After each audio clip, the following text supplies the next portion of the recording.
it is really, it has just been a time unlike any that I've ever seen in medicine.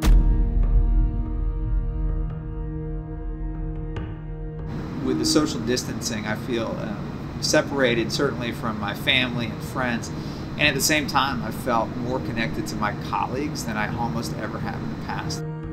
March 8th, I got married.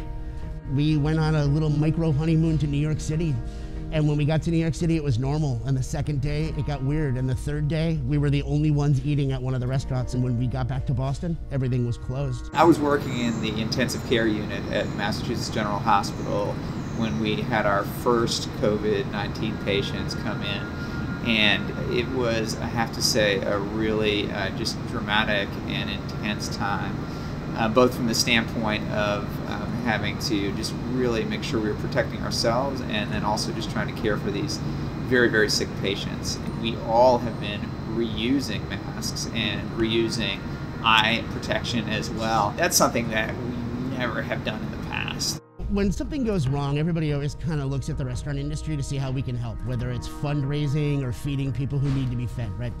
And we love doing it. Like, as a chef, if you don't want to feed people when they need it the most, then you're not a chef to me. Like, this is what we do.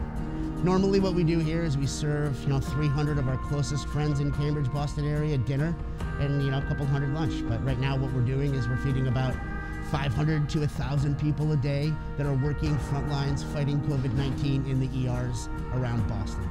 In order to be able to take care of the patients, we need these people to be healthy, and we need to stay healthy ourselves. And in terms of treating patients, I think it's something that we want to make sure that they both feel safe and actually are safe.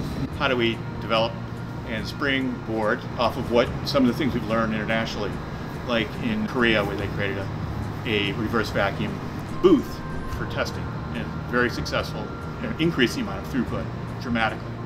So what we're doing is attempting to do that within 1 week, to design, engineer, and build a prototype that will be at Newton Wellesley Hospital. Whatever we can do to try to make it safer for them, for all of us, and to try to alleviate a little bit of the anxiety that exists is going to be so important.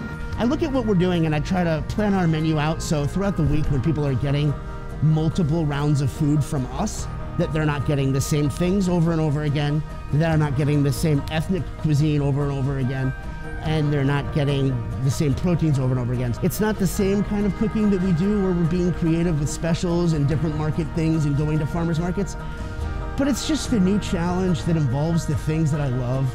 And if you look at it like that, man, it makes the days like so much better. Mindfulness practices have never been more important, so I think taking an opportunity to, let's say, to meditate, something I've been doing every day, I think has been incredibly powerful and helpful for me to try to center oneself. Watching the news, I think it can be so distressing, and I think at times, I think moving away from that and actually really unplugging from particularly the television is important. It also provides an incredible opportunity to unplug from the normal rat race of life and to really spend some time with one's loved ones, and to improve our mindfulness at this point. Techniques like meditation and centering oneself really, really important. You've got to channel your positive mental attitude, your PMA, and say, how do I deal with what's being thrown at me in a way that I can stay productive? And so getting in and being able to do what I do every day, which is cook food as best I can and feed people to make them happy, doing it for hospital people made it just even more rewarding. All the kindness that's going on right now, all the people that are donating to restaurants and restaurant workers and people in the industries that are so hard hit right now, people that are working to do innovative things to help treat this epidemic. And I think focusing on those things will be really helpful also in helping us all to get through this. Designers, engineers, doesn't matter who you are, great ideas come from everywhere.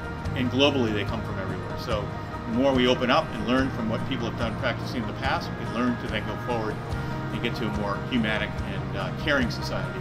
Times like this can be so stressful, but that can also bring out just so many wonderful, wonderful things in people. And I think we really need to focus as much as we can on that too.